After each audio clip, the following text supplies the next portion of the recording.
Ready to begin this football evening at Winnipeg Stadium. Jefferson and Hurd. And Ken Lazarek is in charge of procedure tonight. Chuck Paul, Ed Dunn, Dave Hutton, Bob Bryan, and Al McColeman will help us. Newcomer Mark McLaughlin will kick it off for the Calgary Stampeders. James Jefferson and Roy Hurd are deep for the Winnipeg Blue Bombers, and this is Hurd. He bobbles it near the 10, but Hurd is underway, and so is the football evening at Winnipeg. Frank Bolkovic led the tacklers for Calgary out near the 25-yard line, and Tom Mickey is in charge of proceedings for the Blue Bombers. Interesting to note, he'll be backed up by Sean Salisbury at quarterback tonight. Roy DeWalt has been put on the reserve list, at least for the time being.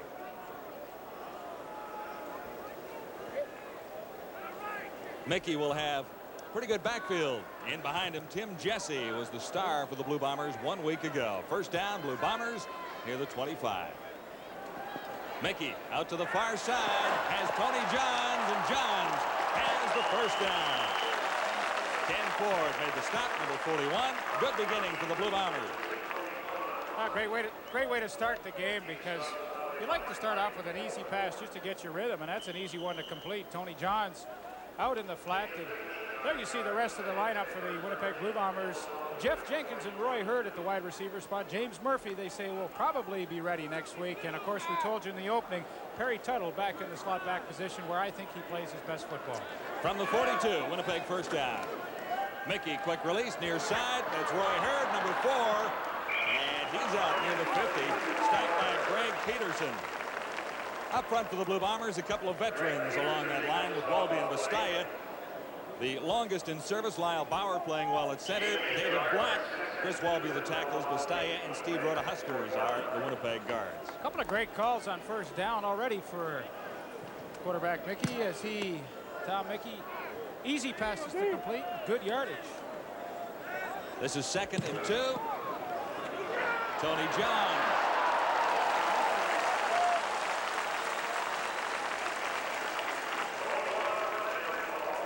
Well, the Stampeders have not been able to stop too many teams in the CFL this year rushing the football. They're not an overly large group up front, so it's incumbent on their linebackers to come up and make a lot of tackles. We saw that time on that last play. Pretty easy job for the Winnipeg line to create a hole. Only one real newcomer, Derek Taylor, in the secondary for Calgary in 1988. Mickey on first down, over the middle, has Randy Faby, and Faby very close to a first down at the 41. Joe DeForest and Ken Ford on the tackle. Well, let's have a look at the newcomer, Joe DeForest. He was late cut of the New Orleans Saints this year, and he's just back in his zone coverage. And Randy Faby hooks up in front. Nice pass pattern, good catch. And once again, the Winnipeg Blue Bombers pick up a first down, their 3rd in a row on this opening drive.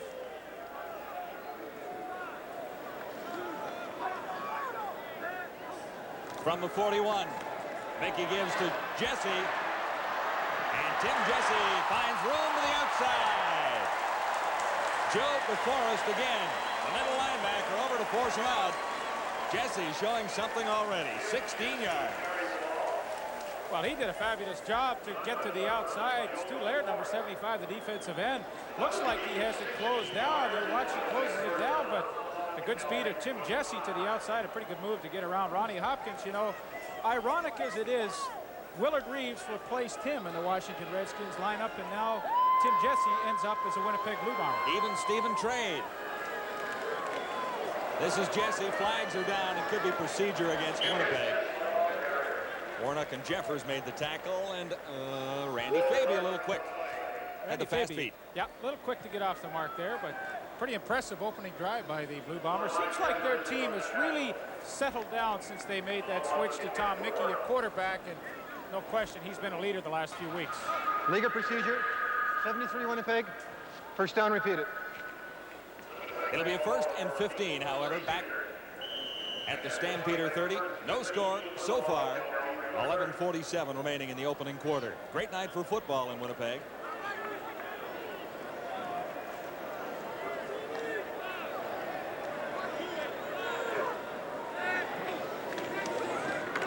Mickey out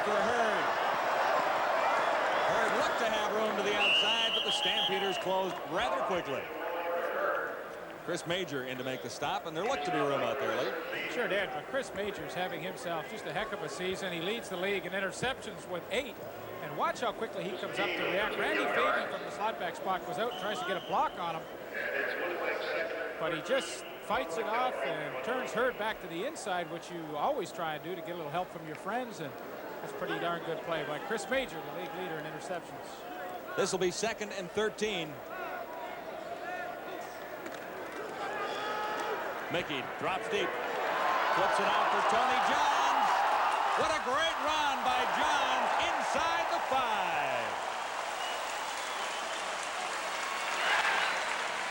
David Black, pretty good block. Well, you hit the nail on the head, Wellesley, because number 51, David Black, gets a great block on Lamont Jeffers right there, and that springs Tony Johns free, and outstanding run downfield, and the Bombers really have put themselves together. A beautiful opening drive. 26 yards on that carry by Tony Johns, who has been around in Canadian football, but looks like he's found a home in Winnipeg, at least on his performance last couple of games in particular. Well, Tony played his football in Toronto, Lorne Park Secondary School out in Mississauga, went down to Henderson State actually on a track scholarship, and they got him interested in football, and turned out to be a pretty good player, signed by the Montreal Alouettes, and now finds himself he found himself with the Toronto Argonauts and then traded out west. Part of the trade that saw Jeff Boyd go to Toronto. Jeff Smith and Tony Johns coming to Winnipeg for Jeff Boyd and Ryan Hansen. Ron Hopkins being attended to by Pat Clayton, the Stampeder athletic therapist. 10:33 to play in the opening quarter. The Bombers have marched impressively. Tom Mickey perfect so far. 5 of 5, 63 yards. And he's used 3 different receivers. He's also used 2 different runners. Tony Johns and Tim Jesse both have been effective.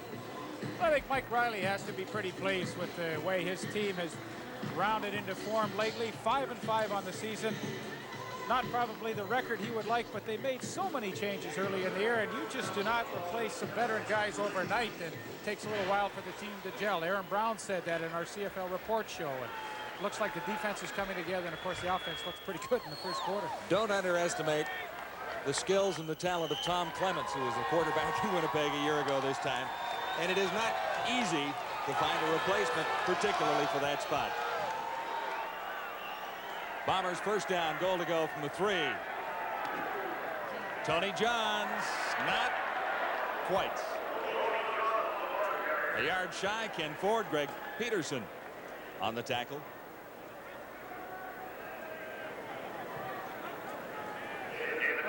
This is an area where the Winnipeg Blue Bombers in the past have had no trouble getting it into the end zone. Of course, they relied so many times on Willard Reeves to do that. This year, a bit of a different look on offense for them. They don't have the big bruising back like a Willard Reeves, and they need good blocking up front. 2nd and goal from the 1. Flags are down. Johns into the end zone. Nice the ball is, but there is a flag on the play. So hang on before you chalk up 6 for the Bombers. Costly at the 1-yard line against the Big Blue. Line up, Winnipeg offside. 2nd down, repeat it. Bombers lined up offside that time. That's a tough one to do. So it is 2nd down, goal to go from the 6. And considering Winnipeg was 1st and goal to go from the 3, this is rather costly right now. That sure is. You know, they had the short yardage team in there. Pretty easy for them to punch it into the end zone. Now, of course, all the receivers come back into the lineup as they work from the 6-yard line. Let's see what Mickey can do from here.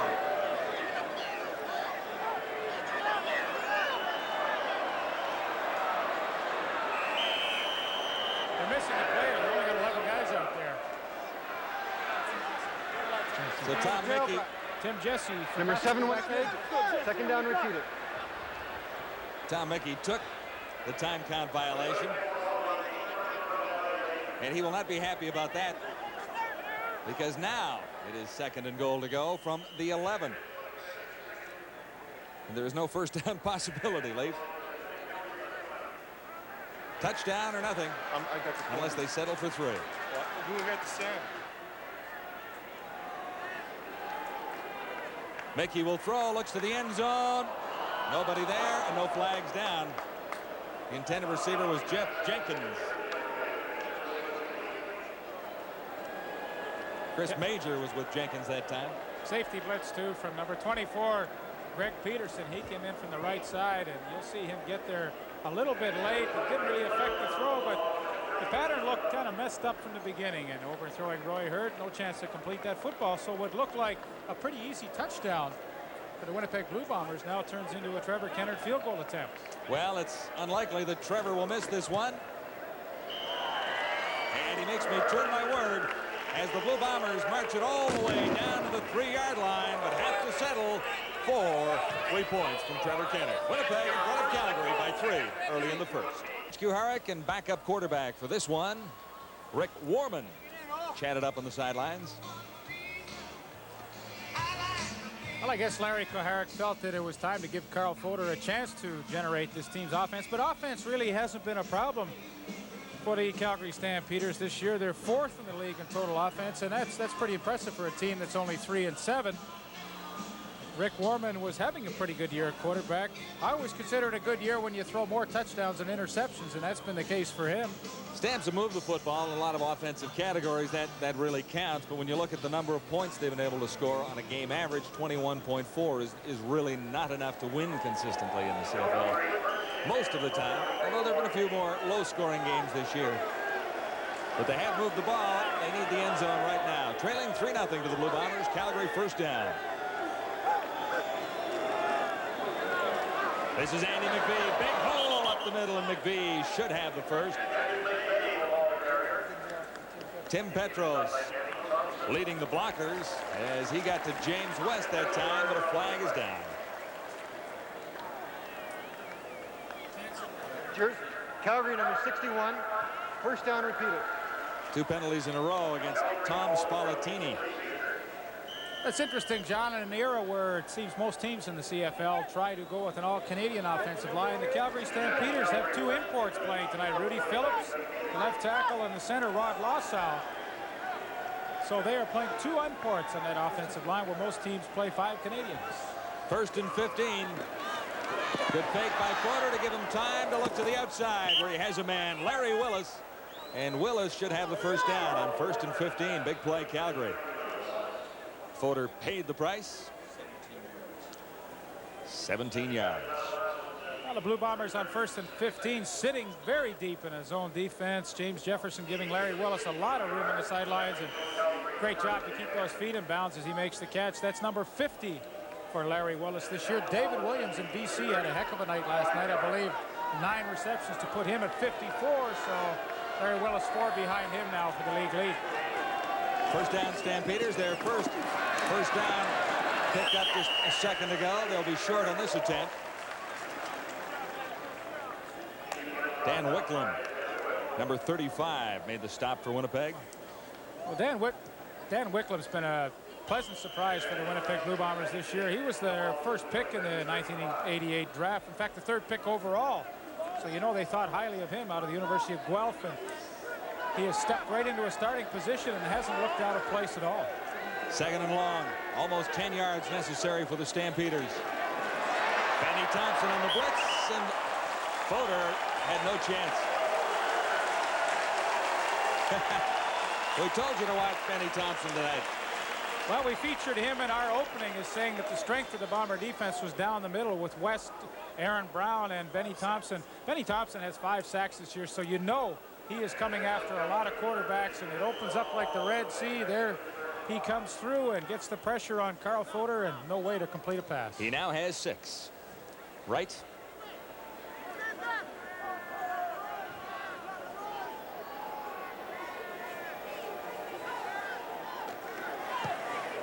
McLaughlin. And he's good. His 2nd field goal is a Calgary Stampeder. And the ball game is even with 2:03 to play in the opening quarter from 42 yards away. Mark McLaughlin out of the University of South Dakota. His 55-yard single won it in overtime for Calgary over Ottawa last week. That's funny. Mark McLaughlin, originally drafted by the Winnipeg Blue Bombers. He did not make the team, went to the Calgary Stampeders on their practice roster and said, heck, you're going to pay me $300 a week to sit on the practice roster. I might as well go back to Winnipeg and stay on theirs. And so he did. And stayed in Winnipeg and then ended up back in Calgary as their kicker when J.T. Hay was released. Bombers decline the kickoff and start from the 35. Tony Johns. Good run for Johns. Met by Quincy Williams, number 91. Gain of better than 5. Tony Johns getting a great deal of work here in the first corner. You would always expect Tim Jesse to be the workhorse for the Bombers, but tonight Tony Johns, who only averages about 3.4 yards every time he touches the football on the ground, is getting most of the work tonight. And going for the first down, Johns comes up short on 2nd and 2.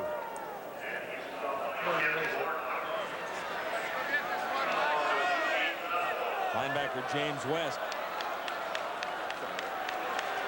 Contact problem, I believe. Yes, it is. He does wear the contacts when he's playing. So the Bombers find themselves in the first gambling situation of tonight's football game. 3rd and less than a yard. Should not be a problem for that offensive line, one of the bigger lines in the league. Mickey kept it himself. He looked to be a little hesitant hitting the hole that time, but he should have the first down. Now we talk about that Winnipeg offensive line. They average 6'4", 269, which is a pretty good size. The Calgary defensive line, on the other hand, 6'4", only 258. So there's a decisive weight advantage to that Winnipeg offensive line. Chris Walby is the biggest of the 5 guys. He's about 290 when he's on the Toledos.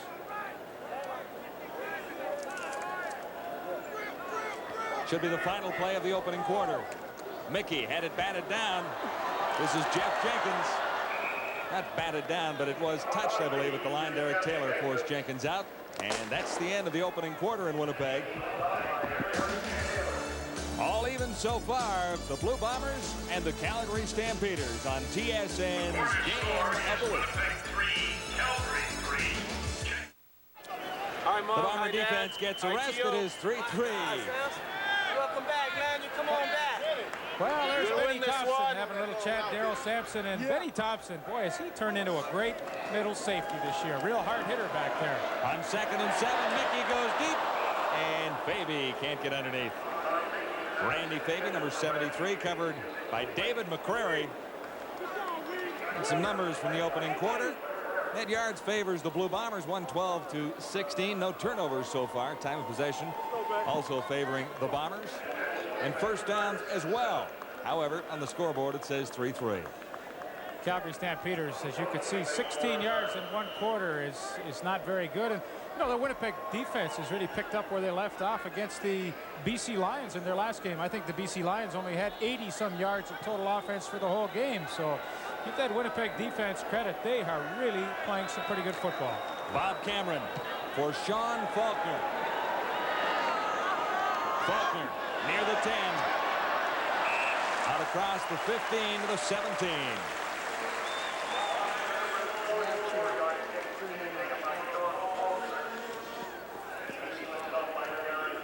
And Fodor hitting on 25% opening quarter. 17 yards is not quite enough.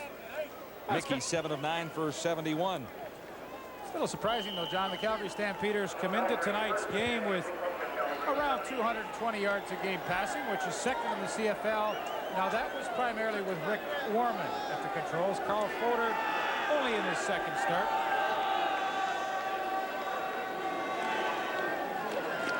Andy McVie. Aaron Brown is there for the stop. And McVie grabs maybe 2.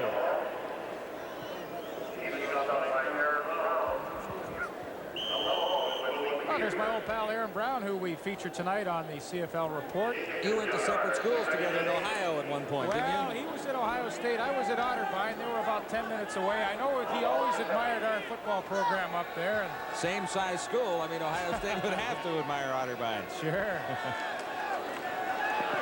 2nd and 8. Far side. Tolbert can't bring it down. There were 2 Bombers out there. Rod Hill was one.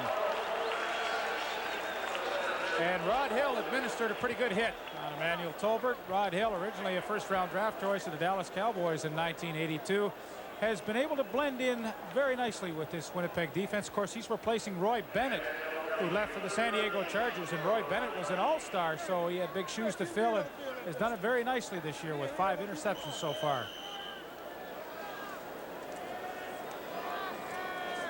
James Jefferson right up there with the leaders in punt return average and yards this season, but it goes short to Paul Shorten, and flags are down at the 50. Tim Petros might have been a little... Oh, Derek Taylor was a little close, and Tim Petros made the tackle.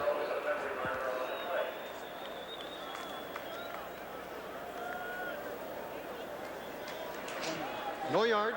Calgary number 12. First down, Winnipeg. I think it was Derek Taylor that was a little close, and Tim Petros made the tackle, but both were in the area.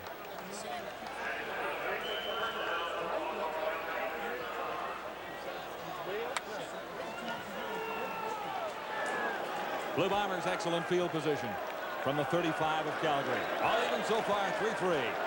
Bombers and the Stampeders early in the second in Winnipeg.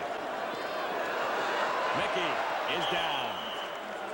Quincy Williams, number 91, makes the sack. And that's number 8 on the season. Couldn't fool Quincy that time. No, Quincy is the leader on that defensive front four in sacks with 7 this year. And good job to keep the play from going outside. Florida Huskers misses the block, and when Mickey has to go back upfield, good reaction by Quincy Williams to come up with the sack. Loss of 1, 2nd and 11 Blue Bombers.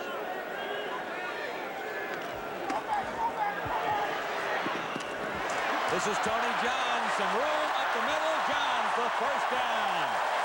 And a few extra. He's inside the 15. Chris Major over to make the stop. 24 yards for Tony Johns.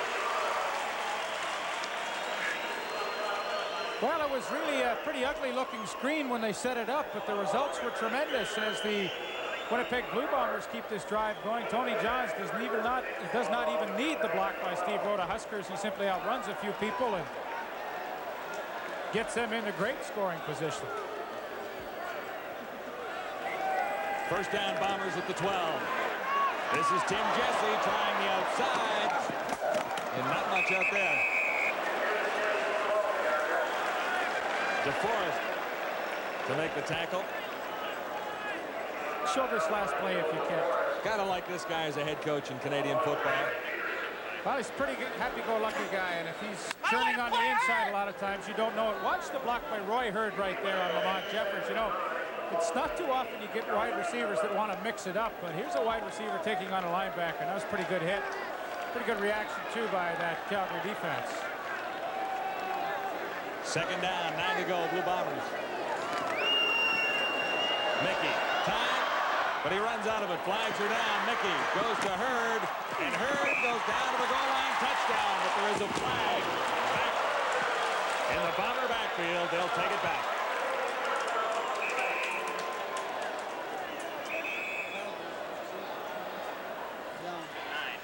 Okay. All right. Come on, Bruce. Don't hold on. Let's go on. Holding. Winnipeg number 66. Second down, repeat it. Steve Rhoda Huskers.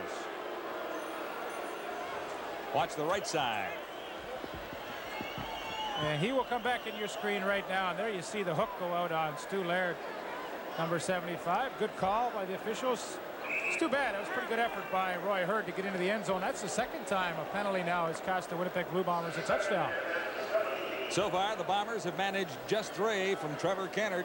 The Stampeders have countered with 3 of their own, and that's where we are. 3-3, 10:48 till halftime.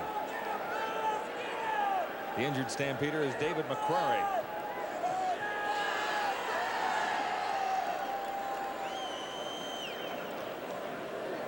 Penalties have cost the Bombers tonight.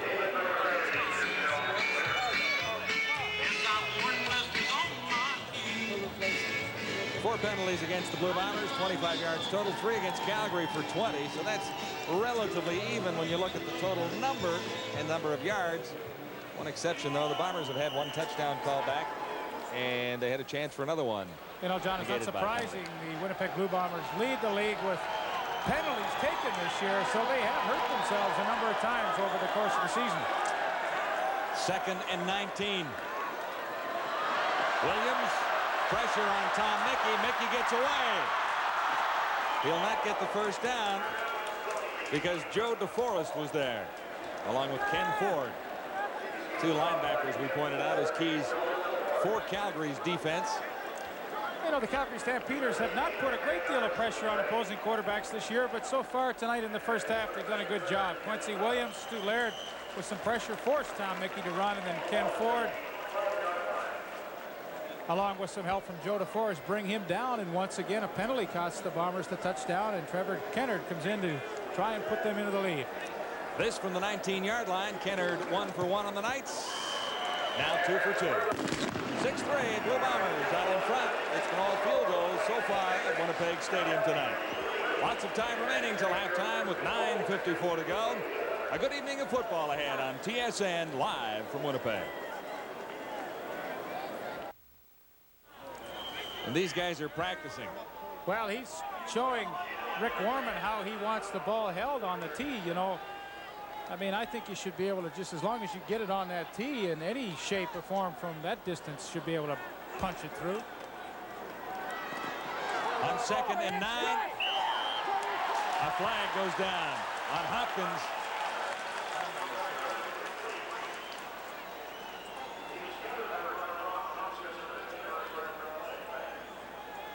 Tom Mickey looked to the left side. Hopkins was there to get the interference call. Forward pass interference. Calgary number 15. First down, Winnipeg. Confirmation from Ken Lazaruk. Well, there's no question he had the left arm up over the top of Roy Hurd as he came over to knock that ball loose. Looked like a good defensive play, but of course you can't make that contact. First down for Mickey and the Bombers. Intended that for Faby. Covered by McCray, and Faby had no chance.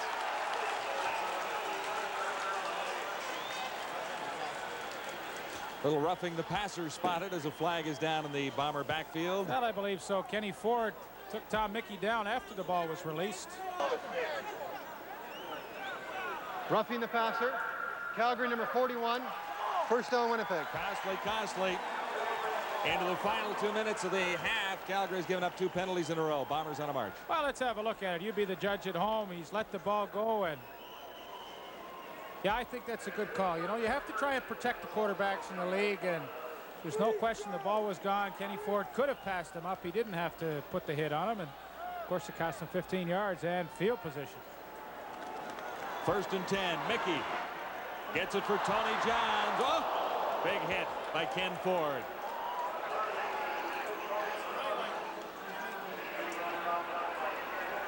Johns grabbed 1 yard. I think that roughing penalty got Ken Ford a little excited, because watch the hit that he puts on Tony Johns. Yeah, that hurts. Here you're going to get an even better look at it from this angle. Jenkins incomplete.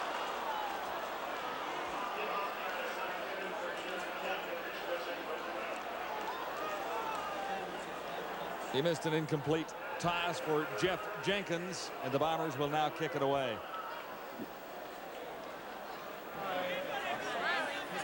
Wendy Williamson is the 1988 Miss Blue Bomber.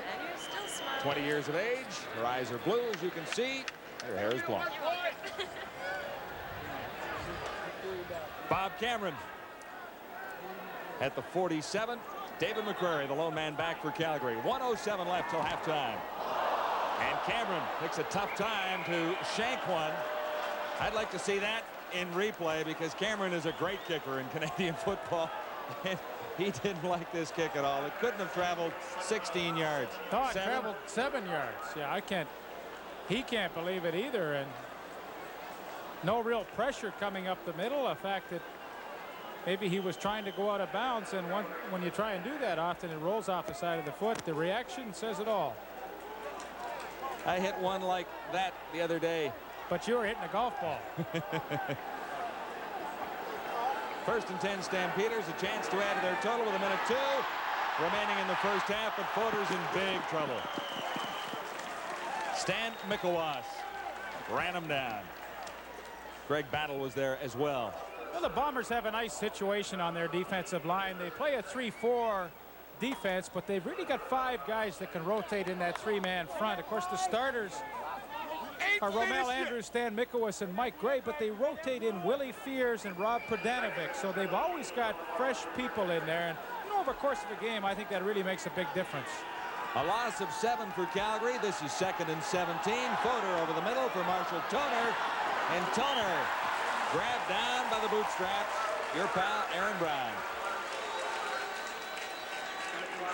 Well, Aaron does a great job to close in on Marshall Toner. He had to chase him down from behind, and those 32-year-old legs do a pretty good job at getting a good angle on Marshall Toner and make a nice shoestring tackle. Bring on Glenn Harper once more. 50 seconds to play till halftime. And a timeout on the field. Blue Bombers think they might have a chance with a return here to maybe get Trevor Kennard within field goal range once more. We saw James Jefferson against Saskatchewan a couple of weeks back right here in this stadium. Said Winnipeg up for the game-winning points with a great return and also take one all the way. He's had a good year this year in returning punts. Rod Hill getting some last-minute information from Mike Riley, probably to tell the rest of the guys whether we're going to go for the block or try and set a return up with 50 seconds left. I think they'll try and get the big return here with James Jefferson. Paul Shorten is also back.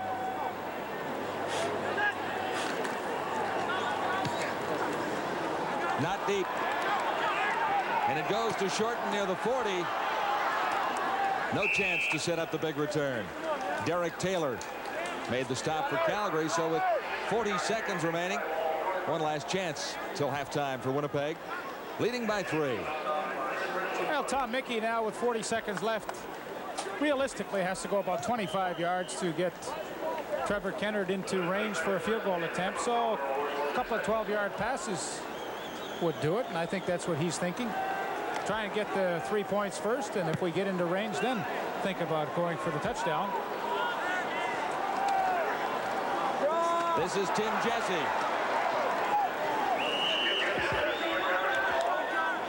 Forward progress near the 51. Joe DeForest forced him back. Make it a gain of 4. Of course, all kickers have that net on the sidelines now to keep their leg loose throughout the game, and probably one of the best innovations in football in the last 10 years or so is that net. 2nd and 6. Harry Tuttle makes the catch. Good tackle on Tuttle by number 41, Ken Ford. 26 seconds till halftime. Good pass pattern by Perry Tuttle. Just breaks in over the middle on his own defense and gets into a passing lane for Tom Mickey to find him. And good catch, and of course, there's no secret that I feel this is the position for Perry Tuttle, that slot back spot. He has a lot of field to work with. 1st and 10 Blue Bombers, 22 seconds remaining, opening half. No one to throw to for Tom Mickey, at least until now, as he looks up for Faby. First down, Randy Faby at the 5.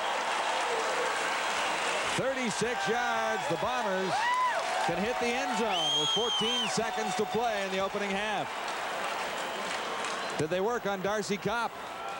Well, pretty good protection for Tom Mickey. He had all day to get rid of that football, and finally Randy Faby works back to the football against David McCreary and makes an excellent catch. Mickey looks to the end zone. Touchdown! Jeff Jenkins.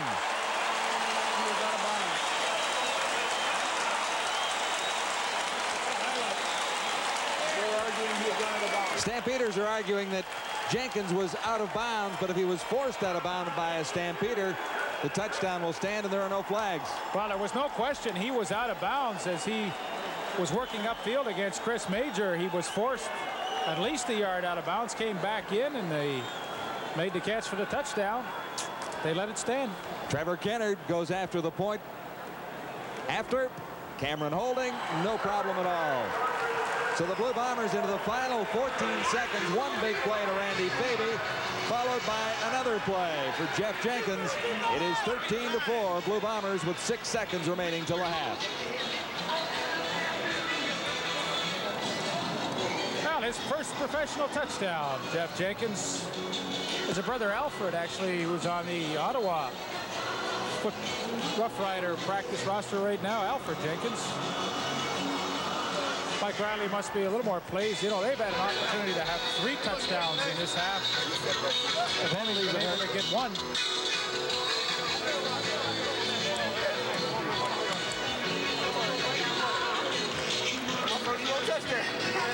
Jeff Jenkins and Roy Hurd are both obviously out to impress the Bomber coaching staff, because James Murphy is due back, and one will be gone when James Murphy returns. 4 plays to travel 64 yards, and in a quick 34 seconds, the Bombers have their first touchdown of the night.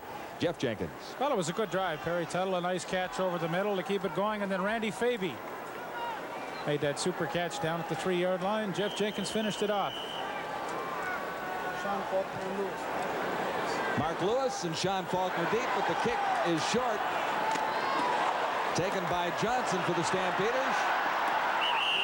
And that just about wraps up the opening half.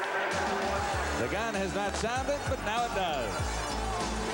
Larry Kuharek was close, but the Bombers have widened the lead. It is 13-4 Winnipeg.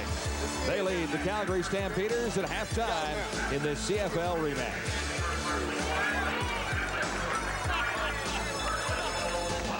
The Bombers very effective most of the way, although they only came up with 1 touchdown. 220 yards total in the opening half compared to 71 for Calgary. 12 first downs compared to 3. And time of possession really works out to only about a minute difference as far as it went. No turnovers. Oh, hang on. 1 turnover, Calgary. Ken Haley, the interception That's we just right. showed. Yeah. Saw 71 with the 8 yards net loss for the Calgary Stampeders. Only 63 yards of offense. That will not cut it. Tom Mickey had a pretty good first half. The 1 touchdown pass was to Jeff Jenkins late in the second quarter. And he has done a pretty good job. You know, they've finally decided that he is going to be their quarterback of the future. As Cal Murphy said, yes, almost. And since he has taken over as the #1 man, the offense has started to perform a lot better. The Stampeders are still trying to decide on their quarterback of the future. Tonight, it is Carl Fodor. Second half is underway. And the kickoff rolls out of bounds near the 30-yard line, so they'll do it one more time. Carl Fodor in the first half, 5 of 13, 54 yards, and you saw Tom Mickey's stats for Winnipeg. The Bombers could have had a more substantial lead, however.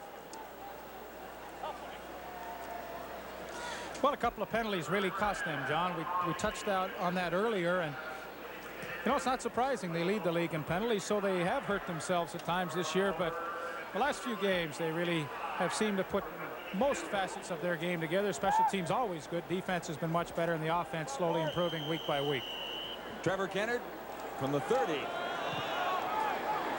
And no problem keeping it in bounds this time. This is Mark Lewis. Benny Thompson made the stop. His dad used to thrill Blue Bomber fans, Leo Lewis. Talked to Mark before the game, Leaf. He said he was about a month away from being born in Winnipeg. He was born in May 1960. And as legend has it, his dad was on his way to training camp about a week or 2 after that, or the family was heading back to Winnipeg. So he was almost born a Canadian citizen. But Mark's brother Leo and I played briefly together in Hamilton before he moved on to the Minnesota Vikings of the National Football League for a tremendous career, still playing there. Good bloodlines in that family. All the sons good athletes. And in a Blue Bomber uniform, Leo Lewis Sr. was known as the Lincoln Locomotive. That was a few years ago. First down, Stampeders. Fodor in trouble again. Mike Gray. His first sack of the night, his 9th of the season. Mike Gray, a welcome addition to the Bombers this year. Of course, a former Shenley Rookie of the Year with the BC Lions. In 1985, Mike Gray, good pressure. Larry Kuharek did not take my advice and start Rick Warman in the 3rd quarter. Coaches have been known not to take your advice sometimes. It's probably just as well. But now, Kuharek, Folder and the Stampeders face 2nd and 20. And more problems from that Bomber defense. Folder is down again, but he got it away. To no one. Bouncing to Larry Willis. However, there is a flag. And indication would be it's against Calgary. It is. Bombers decline. Calgary kicks. I don't know about you, John. Calgary number 34 decline. Third down. Andy McVeigh called for the hold, but I've always been kind of a Rick Warman fan. You know, he always played in the shadow of Rick Johnson for the first little while that he was a Stampeder, but his numbers are really not too bad this year. 51%, 12 touchdown passes, only 10 interceptions. And you know, Carl Folder has really struggled in the first half of play and now early in the third quarter. Glenn Harper has had some problems tonight. Low snap, gets it away. James Jefferson III waits near the 40. Now Short, and the short man takes it.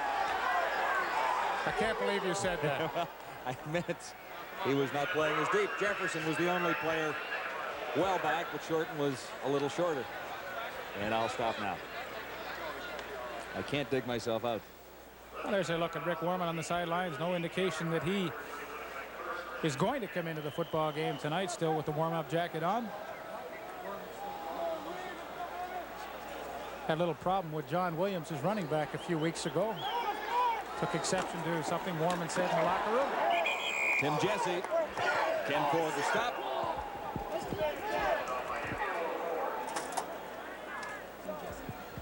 Talking to head coach Larry Kuharek yesterday, he said that the trade for Scott Flagel for Ken Ford was an excellent move. You know, Flagel, everybody knows, an all-Canadian, but Ken Ford has brought a great deal of enthusiasm he has felt to this Calgary defense. One of the bright spots in a defense that has struggled in 1988. 2nd and 7 facing Mickey now. Quick drop. Has to get out of there. Jesse was the intended receiver. That's not the way the play was diagrammed. Chris Major was covering. Williams and Warnock applying the pressure that time and forcing the Bombers to send Bob Cameron in once more. Tom Mickey, it appeared to me as though he went over the line of scrimmage and then came back. No, he was pretty close. Tough to see from that angle.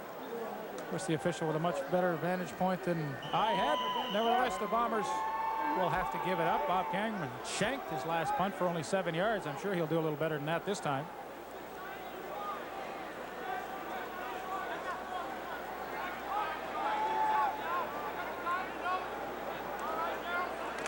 Finally the snap.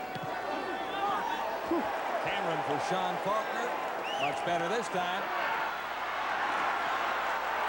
And the Bomber punt coverage is top-notch too. Dan Wicklund led the Blue Bomber tacklers down. He also handles the long snap, so he got down in a hurry.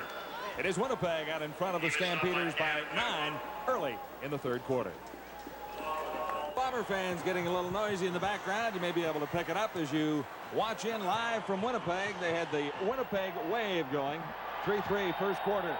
Bombers had 10 more in the second and lead it 13-4 with 7:48 to play in the third. Larry Kuharek and Mike Riley. Riley has the advantage so far. But the Stampeders have a first down at the Bomber 49. Bomber defense. Tough. West and Brown again. Calgary consistently tonight is lined up in a trips formation with 3 receivers to the wide side of the field. It hasn't been any problem for the Winnipeg defense defensing the run tonight, but I'm a little surprised with them. They come back to the same set again. 3 receivers to the wide side. They got Larry Willis at the bottom, one-on-one. I mean, you've got to go to Larry Willis sooner or later in this situation. 2nd and 8. Folder puts it up. On the money, Lee Pedersen. Larry Willis makes the catch with Rod Hill covering, and a big first down play for the Calgary Stampeders. Well, it only makes sense. You know, you send 3 guys to the wide side of the field. You know 9 times out of 10 you're going to get one-on-one on the backside with Larry Willis and Rod Hill, and that's a good matchup. It's a good matchup against any cornerback, and Carl Folder picked it up and threw a good strike to Larry Willis. Stamps, first down, Bomber, 34. tipped. It hits the ground. Dan Wicklund. It seemed to stay up there for a second. I was looking for a Bomber jersey. That's a good tip by Wicklund, but you know, pretty good strategy by Carl Fodor once again. Trips to the wide side and then a quick out to Larry Willis. I mean, it's not his fault that that ball was tipped, but I certainly like the strategy that he's coming up with now. 2nd and 10 Calgary. Bomber 34.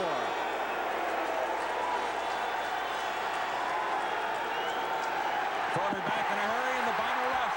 There again. Petros couldn't come back quickly enough. Mike Gray with the pressure that time. Seems like Mike Gray's been in that offensive backfield all night long, and he's had himself a pretty good game. And of course, it goes back to what I talked about, 5 guys rotating into 3 spots. They're always fresh and raring to go when they get in there.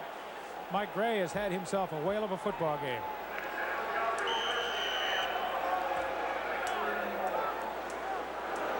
A 41-yard try for Mark McLaughlin. He made it from 32, missed from 20. On the mark this time, so that is his 3rd field goal for the Calgary Stampeders since replacing J.T. Hay. That's a big one for Calgary. It moves the Stampeders within 6. Wow. Really nice stroke there by Mark McLaughlin, and nice, smooth, good timing, good hold by Glenn Harper. They changed the holder now, you see. Rick Warman was holding earlier. Now Glenn Harper has come in to do the job, and good results for young Mark McLaughlin. Cameron holds for Kennard. You know what? I like the punter, if he's got good hands, to hold for the place kicker, because the quarterbacks, you know, sometimes, in this case, Rick Warman is not the starter, but the quarterbacks have so many things to think about. Often holding for the kicker is the last thing on their mind, and I think the punter is able to concentrate much better at that job. Well, Rick loosening up on the sidelines, and not sure whether he'll get a chance to come into this football game. 13-7. Warman warms up so far. No indication of whether or not he will be in the game.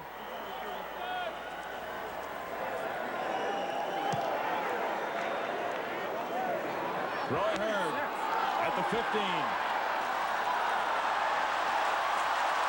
Good return, lost the ball. Stampeders have it. Marsh Toner comes up with a turnover. First going Calgary's way. This evening, Ken Ford made it happen for Calgary. Hurd had a great return going. Well, he really did. And, you know, we talked about Larry Koharek saying that Ken Ford has added a lot of enthusiasm to this team. And, you know, special teams creates, it's all enthusiasm playing those teams. Ford comes in with a pretty good hit right here. Pop. Ball up in the air. And number 76, Marshall Toner, comes up with the recovery. Stampeders here comes at the Kenny 44, Ford. at the 45. You see the hit once again. Rick Warman is the quarterback.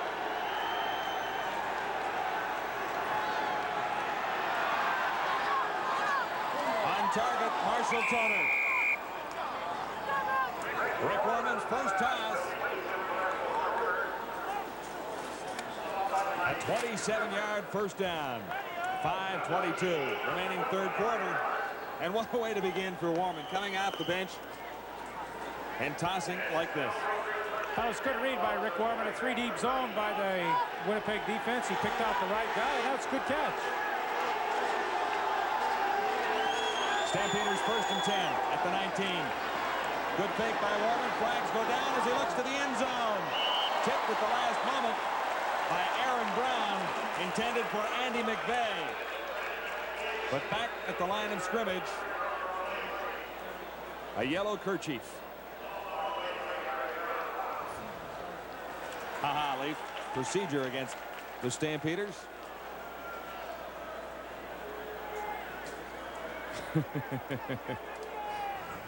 I was just looking at James West chuckling out there and giving the big smile to referee Ken Lazarick. Here's why. Legal procedure. The Calgary line declined. The whole line. Second down. Yes, that's why. James talked him into charging the whole line with the infraction. Well, I guess that's why he's laughing. When you can't pick out one guy, you just say the whole line. The line likes it that way, too, because then nobody gets singled out. This is second down, 10 to go. Stampeders at the Winnipeg 19. Warman in at quarterback. Greg Battle, and he gets the same treatment as Carl Porter.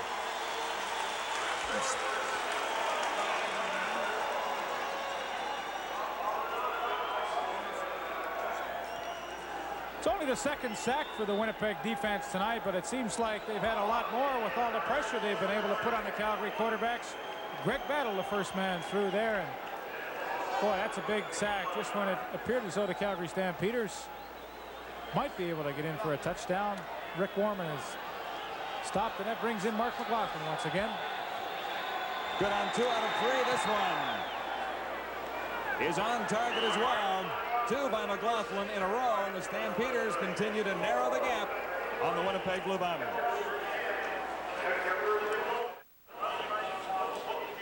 Calgary Stampeders have closed to within a field goal of the Winnipeg Blue Bombers. Only 1 touchdown so far in this football evening in Winnipeg. Calgary counting all the Stampeder points from Mark McLaughlin.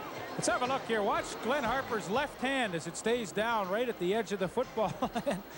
Well, Mark McLaughlin got him right on the hand as he came through. You know, I was the holder for Bernie Ruoff, and I always, of course, used to put the ball down with both hands, but hold it with the right. But sometimes that left kind of stuck out there a little bit, and Bernie got me a number of times. Now it's your own fault, Glenn.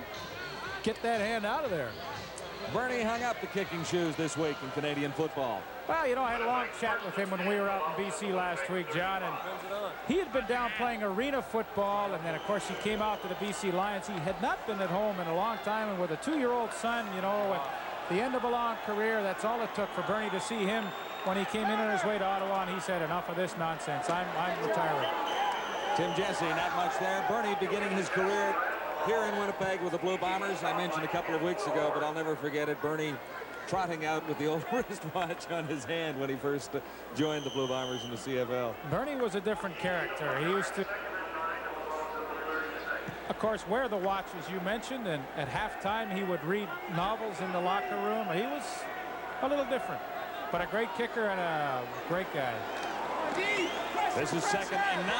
Mickey, far side, and Hurd should have made the catch.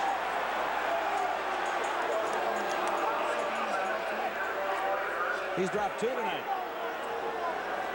And I saw James Murphy in the hallway at halftime.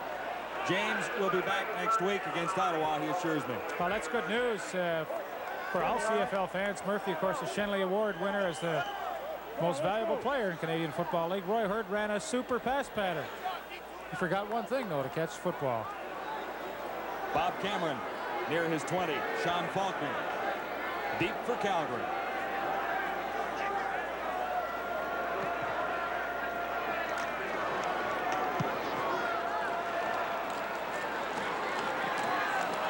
Faulkner at the 35 bobbled it and grabbed maybe 2. Benny Thompson was right on top of him.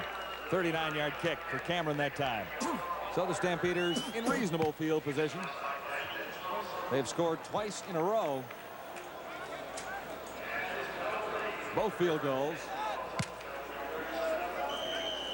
Rick Warman at the controls now. Yeah, his second opportunity now to try and move this Stampeder football team. Once again, 3 receivers to the wide side, 1-on-1 with Larry Willis at the short side of the field at the bottom of your screen there.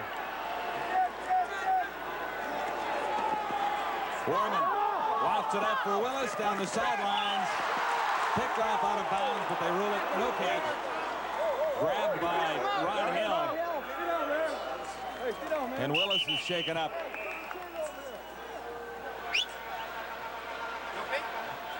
You all right? Okay. Somebody's coming to help you, so just relax, all right? Just sit down, all right? Just try. Larry Willis being attended to by Pat Clayton says, okay, I know this is Winnipeg. Pretty good coverage by Rod Hill to force him to the outside, and I think Rod Hill just fell on top of him here at the end of the play, and Larry Willis not shaken up too badly. I had a chat with Neil Payne, who is the Western director of officials for the Canadian Football League at halftime, and he told me about that touchdown play that Jeff Jenkins scored. If he is knocked out of bounds by the defensive back, he is allowed to come back into the field of play and make the catch. If he goes out of bounds on his own and comes back in, he is ineligible. So the Winnipeg fans were booing at the end of the second.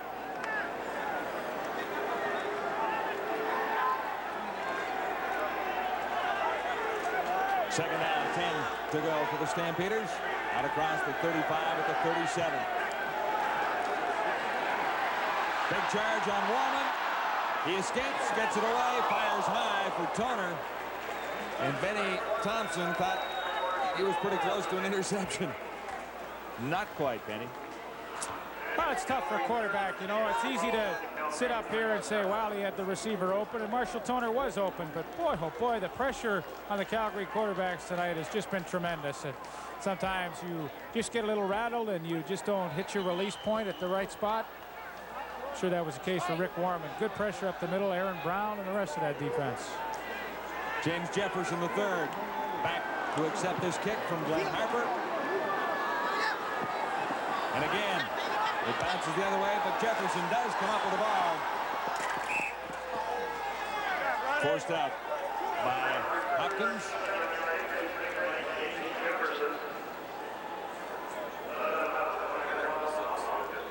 .36-yard kick for Harper that time. Not one of his better efforts. 1:53 left in the third quarter. A three-point ball game right now. 13-10 Blue Bombers. It seems like they've been in control of this entire game, but you know, only 3-point lead for Winnipeg. I guess it seems like they've dominated because their defense has played so well, but the offense really has not done a great deal.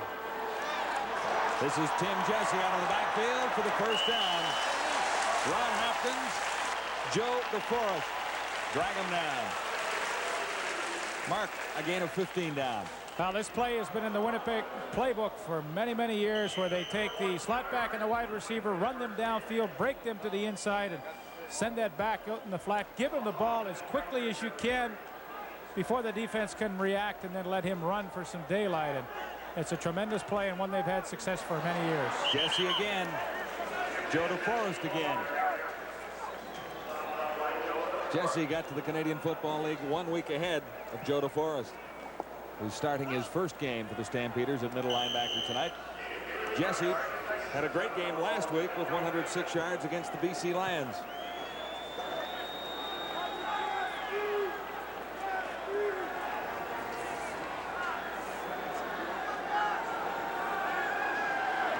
Second and 7. This is Hurd. No mistake that time. First down, Winnipeg.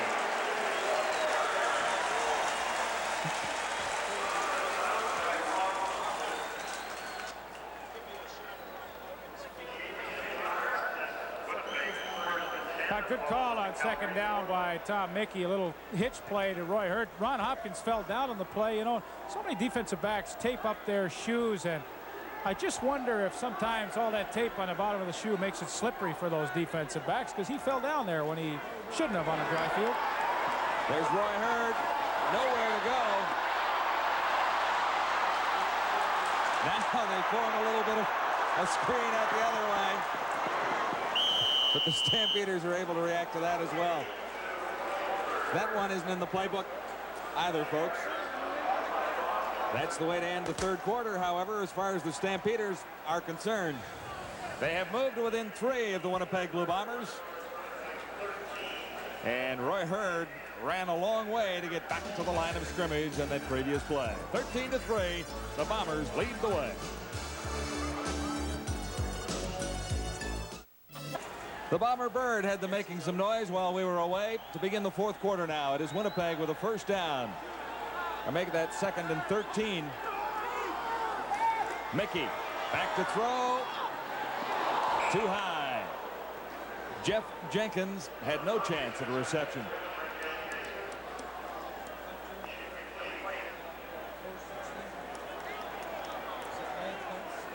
So Bob Cameron comes in along with Trevor Kennard. This will be a 51-yarder for Trevor Kennard. He does have the benefit of a little bit of a breeze at his back. Well, they make it a 50-yarder. Having a great year, had a great week last week. This from 50, Cameron the hole.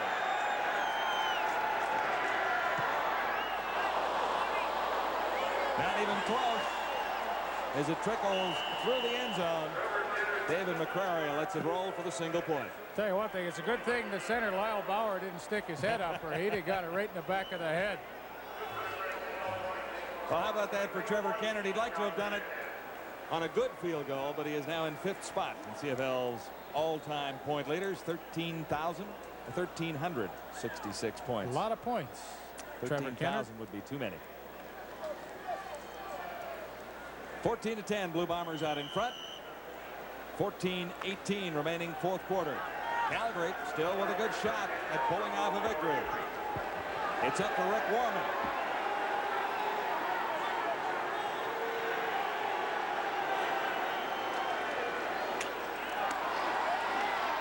Andy McVeigh. At around 5-yard territory. What a tremendous block by number 12, Tim Petros, that time. He comes up in the hole and absolutely takes on Aaron Brown. Watch to the left of your screen there. Tim Petros, number 12. Look at the contact right there. That's a great block by your running mate. Andy McVeigh hits it up inside. A gain of 5 for McVeigh. 2nd and 5 necessary for the Stampeders. Warman over the middle. Petros was the intended receiver. It really never got through to him.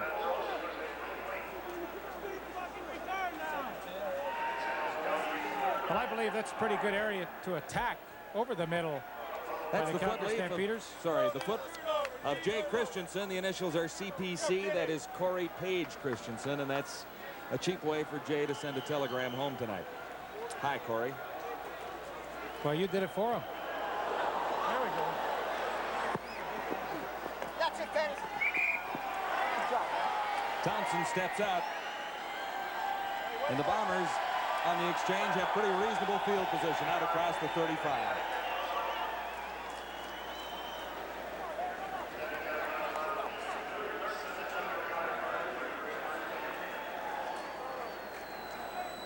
Tom Mickey has moved the Blue Bombers up and down the field quite successfully, at least in the opening half, but he has not been able to find the end zone but once for 6 points. 14-10 right now.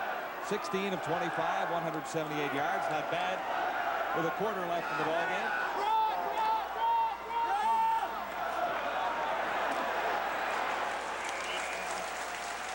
Ken Warnock, Joe DeForest with a stop on Tony Johns.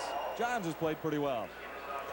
Well, he's had a lot of work tonight. Usually the fullback in your scheme of things doesn't get to handle the football a great deal, but as you can see, he's carried it 8 times tonight, not for a great deal of yardage. 7 that time. This is 2nd and 3. This time the other back, Tim Jesse.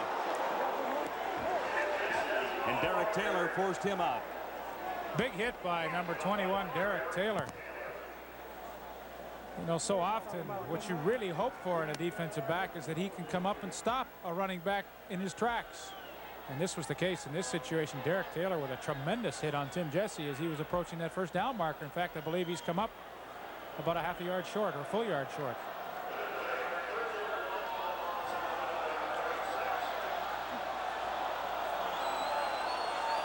Third and 1. Close ball game. Well, this is a big decision.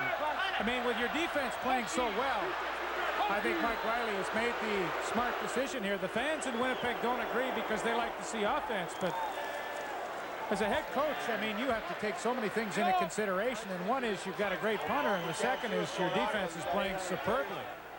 So there's no question at this stage in the game with 12 minutes remaining, kick it away. Sean Faulkner deep for Calgary near his 20.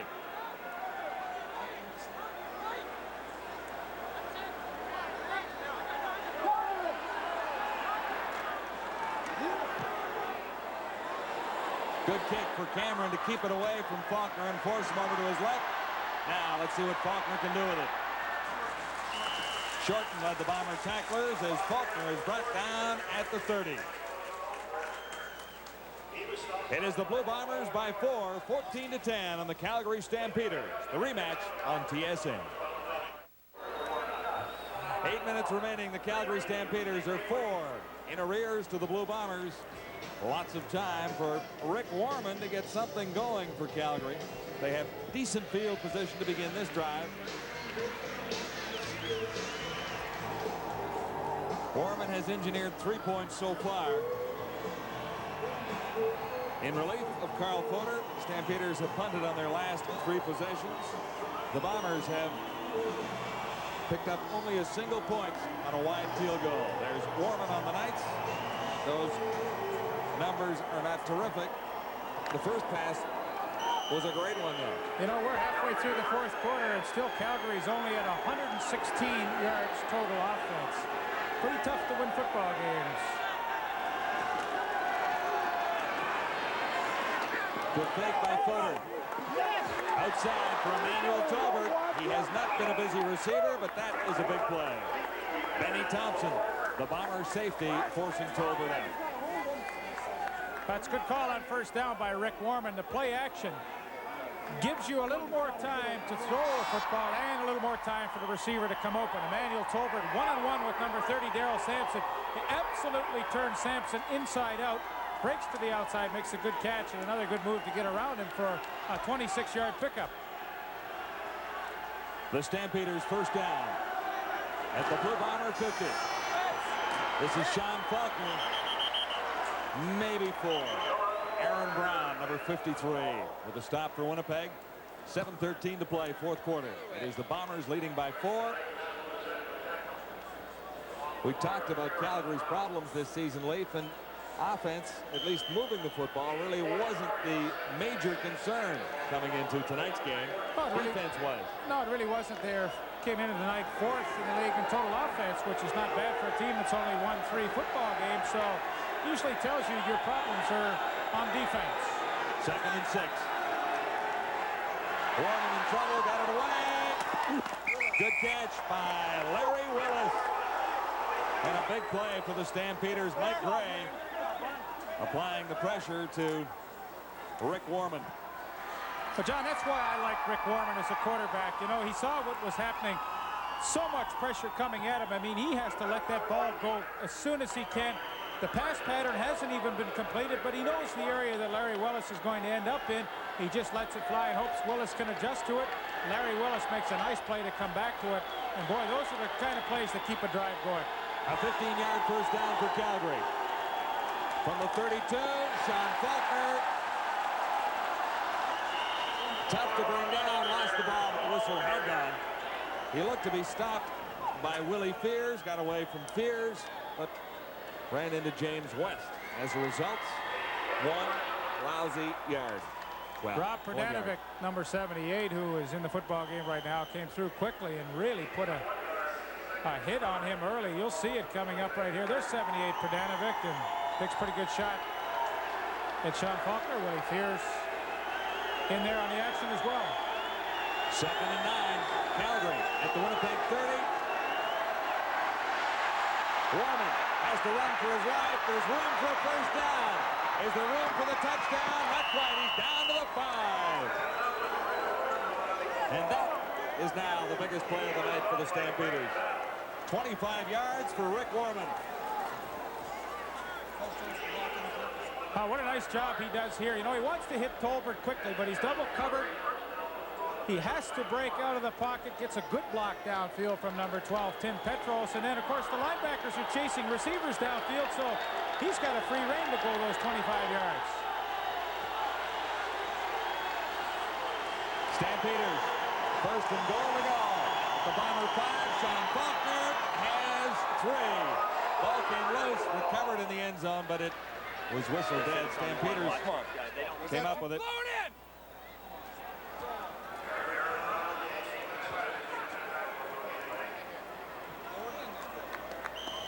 76-yard drive so far, Leaf. Can they get to the end zone? Well, they made some big plays on this drive, and you heard Larry Kuharich yell out to them to blow it in, and I suspect He wants it on the ground. From the 1, Rick Warman, touchdown. The signal was a little slow, but Warman made it through the pile somehow. Behind Rudy Phillips and Tom Spallettini and Rod Wassow. That's a great drive by the Calgary Stampeders, and really it was all Rick Warman. And I'm sure Larry Kuharich breathes a bit of a sigh of relief as his Stampeders have trailed from the opening whistle and finally find themselves in the lead here in the 4th quarter. Rick Warman just getting over and breaking the plane of the goal line for the first Stampeder touchdown tonight. And the first Stampeder lead. Mark McLaughlin has a chance to make it a 3-point advantage and gets it. So the Calgary Stampeders, for the first time at Winnipeg Stadium tonight, have the lead. It is 17-14.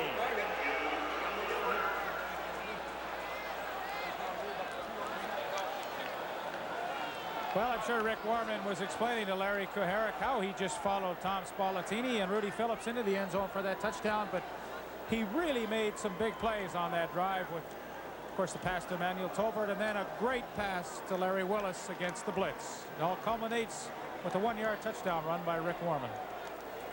Bring it back. Isn't it funny, Wellesley, how you go so long in a football game and a team does nothing but still stays close, and then eventually they get a break. 7 plays, 76 yards later, they pick up their first touchdown. Took them a long time to do it, but they have the lead by 3 points. Warman gets the touchdown, but he also gets credit for the drive and a pretty good run himself when the Stampeders were in a little trouble. Oh, that was a great run, and of course, you know, with only 3 downs, it's so imperative that you can have a quarterback that's pretty mobile back there. 4:18 remaining. The Stampeders in front, 17-14.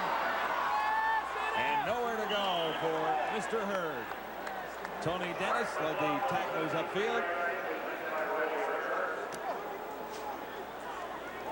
But John, we've seen a Calgary defense that has played pretty well tonight.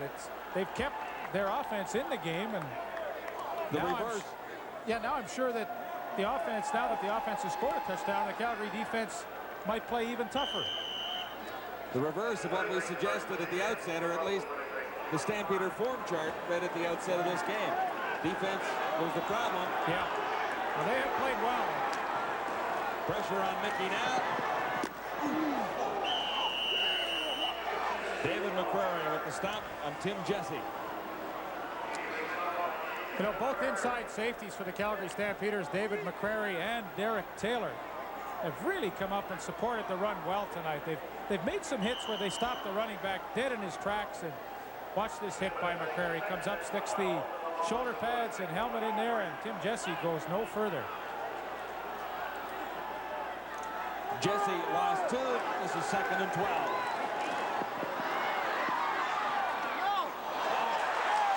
Picked off by McCrary. This is David McCrary down to the 15. David Black brought him down. Stampeders second turnover. Tuttle, the intended receiver. Well, the ball's tipped by Perry Tuttle. David McCrary very alert to come up with the interception, so he makes a big hit. And the next play gets the interception.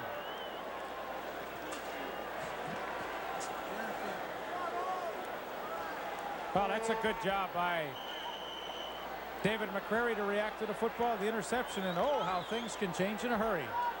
Winnipeg, it looked like in complete control, and now Calgary with a great opportunity. 17-14 Stampeders. Calgary threatens again with a first down at the 15. Warman time to throw and fired short. Sean Faulkner, the intended receiver. And the 3-minute warning. Timeout on the field with the Calgary Stampeders threatening to add to a 3-point advantage on the Blue Bombers.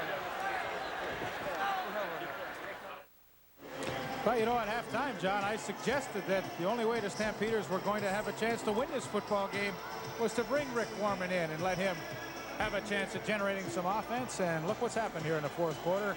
He's done a pretty good job. And, you know, so many games boil down to one play, and I honestly believe that this second down play could be the play of the game for the Winnipeg defense. If they can hold Calgary to a field goal attempt, they still have a chance to pull it out with a touchdown themselves. But Calgary is able to go in with 3 minutes left and score a touchdown here. They could be in pretty good shape.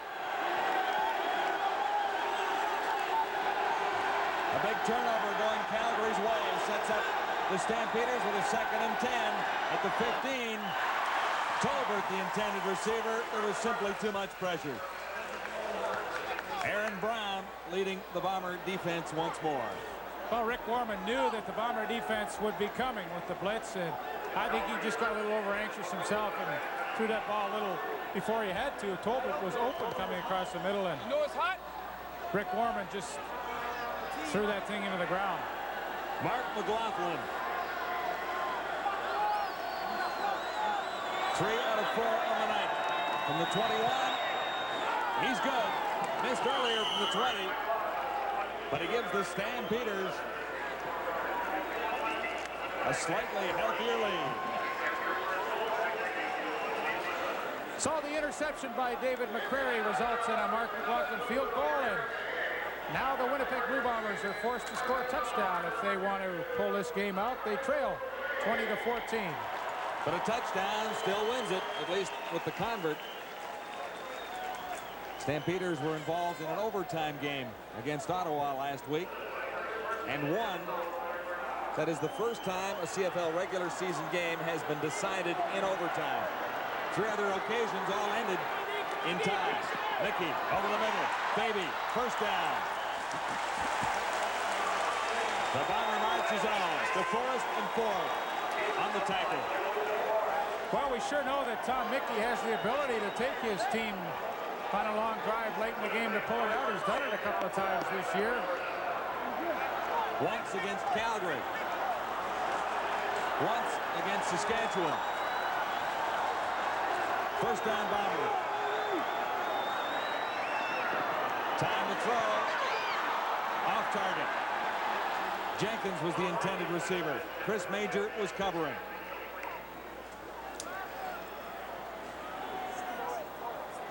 Well, those timing patterns are all right if you can throw it to the right spot. He let that ball go before Jenkins turned around, and he just could not get a hand on it at all. You know, timing patterns are great if you're all on the same page that time. But things were not coordinated too well. Big sequence for Mickey on 2nd and 10. Tuttle can't bring it down. Darcy caught on Perry Tuttle.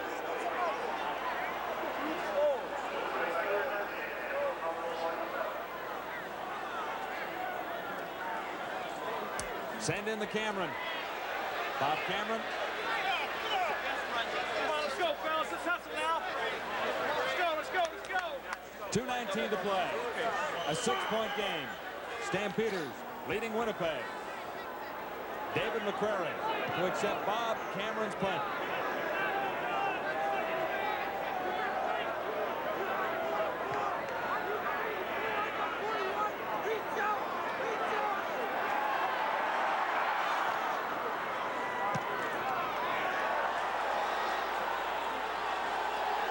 McCrary across the 20.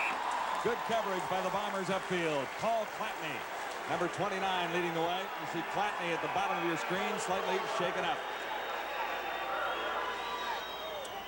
Rick Warman has injured 13 points since he arrived in the ballgame, and he'll lead the Stampeders offensively when play resumes, and Mr. Clatney is attended to.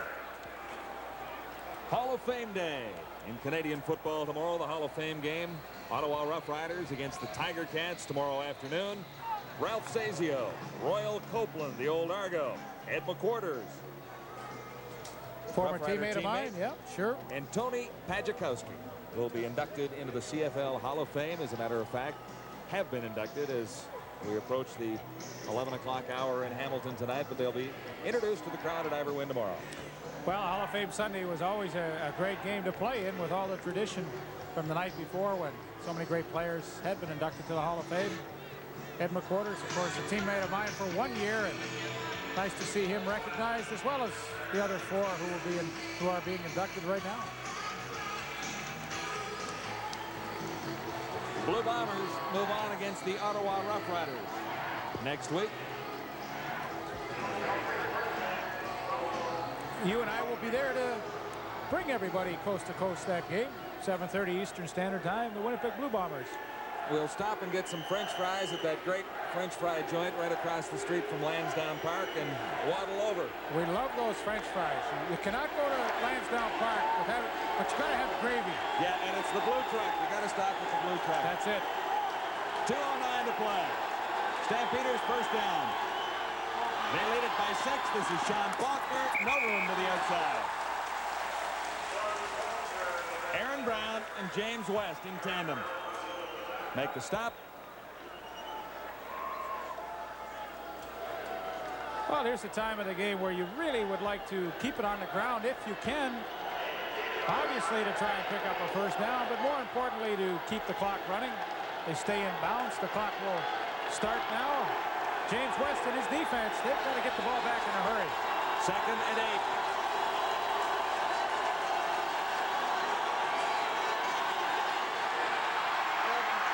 Faulkner. Big first down. Appeared to be stopped, but he grabbed the first down. Benny Thompson, the Bombers' safety. It was Greg Battle, number 34, who looked like he had Faulkner in the backfield. Well, this is a huge play. Greg Battle takes the inside and got burned a little bit, the block by Tom Spallettini, but excellent running by Sean Faulkner. You know, when he broke into the Canadian Football League with the old Montreal Concords, he showed a great deal of promise. Has not had a lot of playing time since then, but what a big run he just made.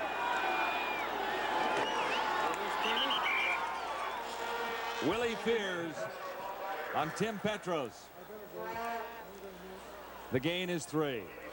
1:19 to play. Well, the one good thing about this, John, is they picked up the initial first down, and of course that allows you to have 2 more cracks at the 20-second clock. That's 40, and then whatever it takes you to punt it on 3rd down, if that turns out to be the case. So you've killed some good time, and then Glenn Harper can kick it away. Just a little over a minute remaining now.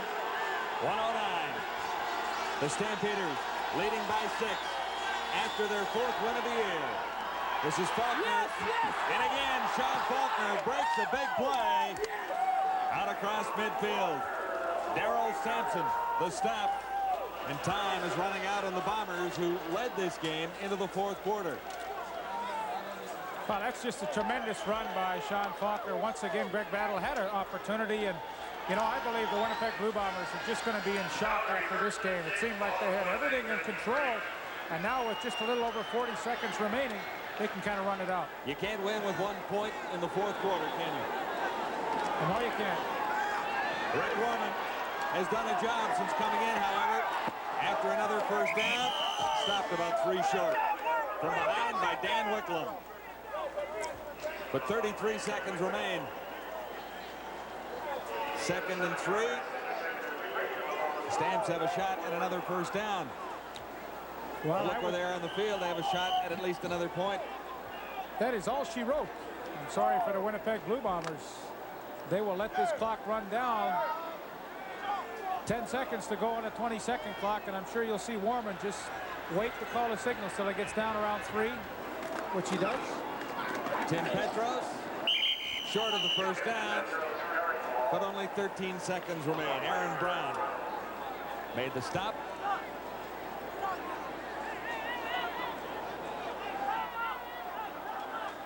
(20-14). It looked a little bleak for that man, Larry Kuharek, at halftime.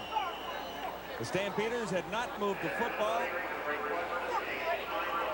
but the defense had kept Calgary in the game. Think back to early in this one when the Bombers had an opportunity for 2 touchdowns, and both were called back because of penalty. Well, of course, penalties has hurt the Blue Bombers all season long, and boy, oh boy, give the Calgary Stampeders credit. You know, I myself had them written off in the first half. They played so poorly, but the defense hung in there. Rick Warman came around in the second half and generated some offense. Stampeders, though, obviously heard you suggest that it was time for a quarterbacking change. Well, I believe it really was. Well, the BC Lions, after their loss last night, are 5-6 on the season. Calgary Stampeders 4-7. So This they keeps are the playoff hope alive, doesn't it? Well, it sure does. They're only one game, 2 points behind the BC Lions for that final playoff spot. So there are some encouraging signs for Larry Koharic and the rest of the Stampeders. Piece of shit team, we fucking lose.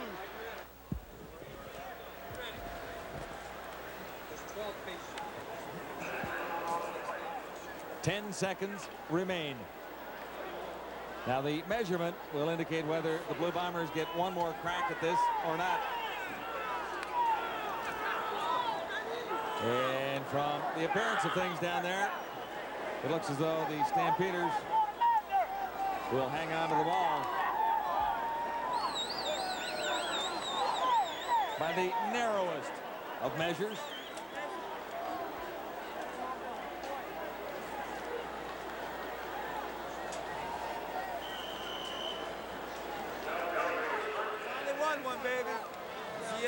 Well, there's Rob Smith. He's a pretty happy Stampeder along with the rest of them. They pulled one out here at Winnipeg Stadium.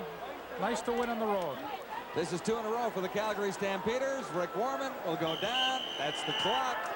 No flags. Game over. An emotional victory for Coach Larry Koharic and his Calgary Stampeders, who have struggled quite a bit this season. But Koharic hung in, made the quarterbacking change that Lee Pedersen suggested, and Warman won it for them. Rick Warman did a great job in the 4th quarter, and Larry Koharic made a good move. Paid off for him. Here's the final scores. The Calgary Stampeders win the rematch at Winnipeg Stadium. They haven't won here in a long, long time.